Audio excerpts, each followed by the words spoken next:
AP BJP మాజీ అధ్యక్షురాలు MP Daggubati పురంధరేశ్వరికి promotion రానుందా?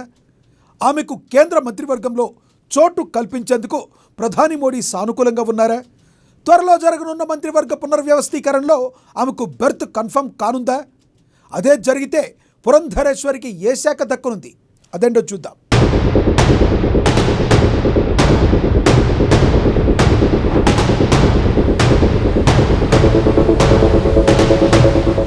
AP రాజకీయాల్లో పరిచయం అక్కర్లేని పేరు దగ్గుబాటి పురంధేశ్వరి. తెలుగునాట రాజకీయాల్లో ఉన్న అతి కొద్ది మంది మహిళా నేతల్లో తనకంటూ ప్రత్యేక గుర్తింపు తెచ్చుకున్నారామె. ఇక మంచి వాక్తాటి ఉన్న ఆమెకు దక్షిణాది సుష్మా స్వరాజ్ గాను పేరుంది.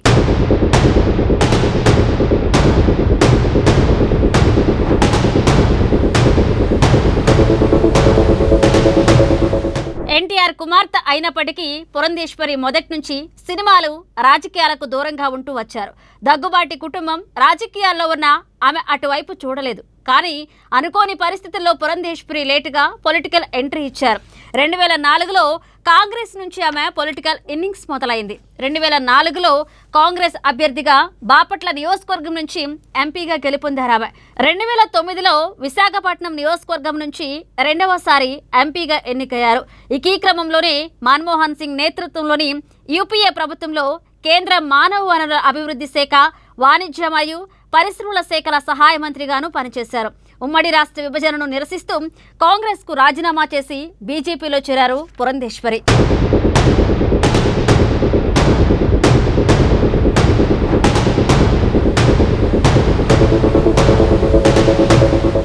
బీజేపీలో చేరిన తర్వాత పార్టీ మహిళా మోర్చా ప్రభారిగా జాతీయ స్థాయిలో బాధ్యతలు నిర్వహించారు. ఇక జూలై 4, 2023న ఆమెను అధిష్టానం ఏపీ రాష్ట్ర బీజేపీ అధ్యక్షురాలిగా నియమించింది. ఎన్నికలకు ముందు చాలా కీలకమైన సమయంలో పురంధేశ్వరికి ఈ పదవి దక్కింది. ముఖ్యంగా కూటమి జట్టు కట్టడంలో, అందులో బీజేపీ తరపున సీట్ల పంపకాల్లో ఆమె కీలక పాత్ర పోషించారు. ఈ క్రమంలోనే 2024 లోక్సభ ఎన్నికలలో కూటమి అభ్యర్థిగా రాజమండ్రి నియోజకవర్గం నుంచి భారీ మెజార్టీతో మరోసారి ఎంపీగా ఎన్నికయ్యారు. ప్రస్తుతం పార్లమెంట్కు సంబంధించిన మహిళా సాధికారత కమిటీ చైర్పర్సన్గా కూడా బాధ్యతలు నిర్వహిస్తున్నారు ఆమె.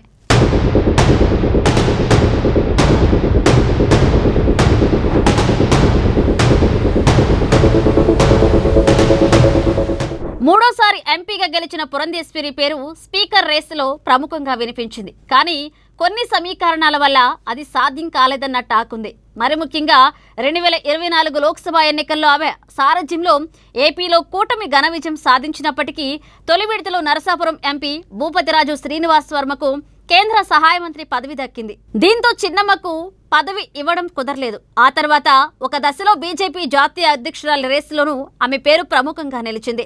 దక్షిణాది రాష్ట్రాలకు చెందిన పురంధేశ్వరికి బీజేపీ చీఫ్ ఖాయమంటూ ఊహాగానాలు కూడా వచ్చాయి. కానీ ఎందుకనో అది కూడా సాధ్యం కాలేదు.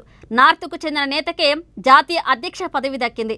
ఈ క్రమంలోనే 5 రాష్ట్రాల ఎన్నికలు పూర్తి కావడంతో భవిష్యత్ రాజకీయ వ్యూహాల్లో భాగంగా పురంధేశ్వరికి మంత్రివర్గంలో స్థానం కల్పించాలని అధిష్టానం భావిస్తోందని తెలుస్తోంది. ఏ రకంగా చూసినా ఆమెకు క్యాబినెట్ పోస్ట్ ఇవ్వడం సముచితమని కేంద్ర పెద్దలు ఓ నిర్ణయానికి వచ్చినట్లుగా టాక్ వినిపిస్తోంది.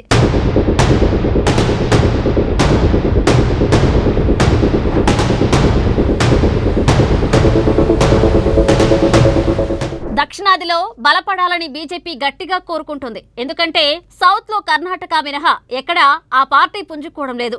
ఆయా రాష్ట్రాల్లోని పరిస్థితుల ప్రభావంతో కమలం పార్టీకి సౌత్లో స్కోప్ కనిపించడం లేదు. ఈ తరుణంలో దక్షిణాది సమీకరణాల దృష్ట్యా ఇక్కడి కీలక నేతలకు కేంద్ర మంత్రివర్గంలో చోటు కల్పించి తగిన లబ్ధి పొందాలని కమలం పెద్దలు భావిస్తున్నారట. అంతేకాకుండా మహిళా రిజర్వేషన్ల విషయంలోనూ బీజేపీ సీరియస్ గానే ఉంది. అదే జరిగితే మహిళలకు సీట్లు పెరుగుతాయి. ఆ యాంగిల్లో చూసుకున్న పురంధేశ్వరికి ప్రమోషన్ ఇచ్చేందుకు మోదీ టీం సిద్ధంగా ఉందని సమాచారం.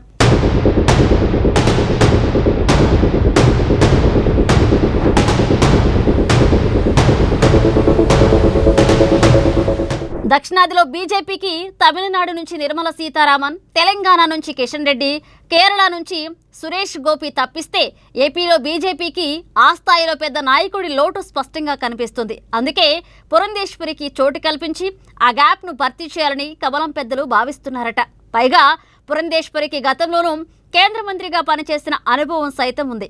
గతంలో యూపీఏ ప్రభుత్వ హయాంలో కేంద్ర మానవ వనరుల అభివృద్ధి శాఖ, వాణిజ్య పరిశ్రమల శాఖల సహాయ మంత్రిగా ఆమె పనిచేశారు. కాబట్టి ఆమెను మోదీ 3.0 క్యాబినెట్లోకి తీసుకోవడం ఖాయమని లీకులు వస్తున్నాయి.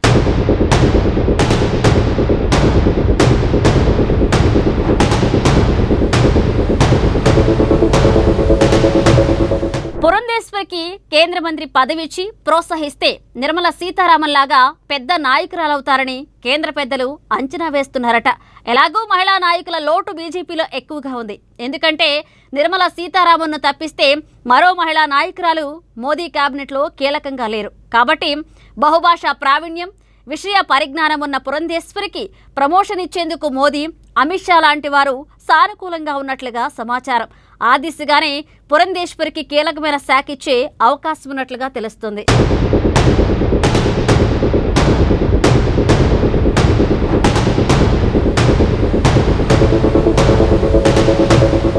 పురంధేశ్వరికి మానవ వనరుల శాఖ లేదా విద్యాశాఖ ఇవ్వొచ్చని ఢిల్లీ వర్గాల్లో జోరుగా ప్రచారం సాగుతుంది.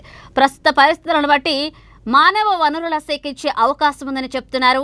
పురంధేశ్వరి మాత్రం ఏ శాఖ ఇచ్చినా సమర్థతను చాటుకునేందుకే సిద్ధంగా ఉన్నట్లుగా హైకమాండ్కు చెప్పినట్లుగా సమాచారం. మరి హైకమాండ్ పురంధేశ్వరికి కేంద్ర మంత్రి పదవి ఇస్తుందా? ఇస్తే ఏ శాఖ ఇస్తుంది అనేది చూడాలి.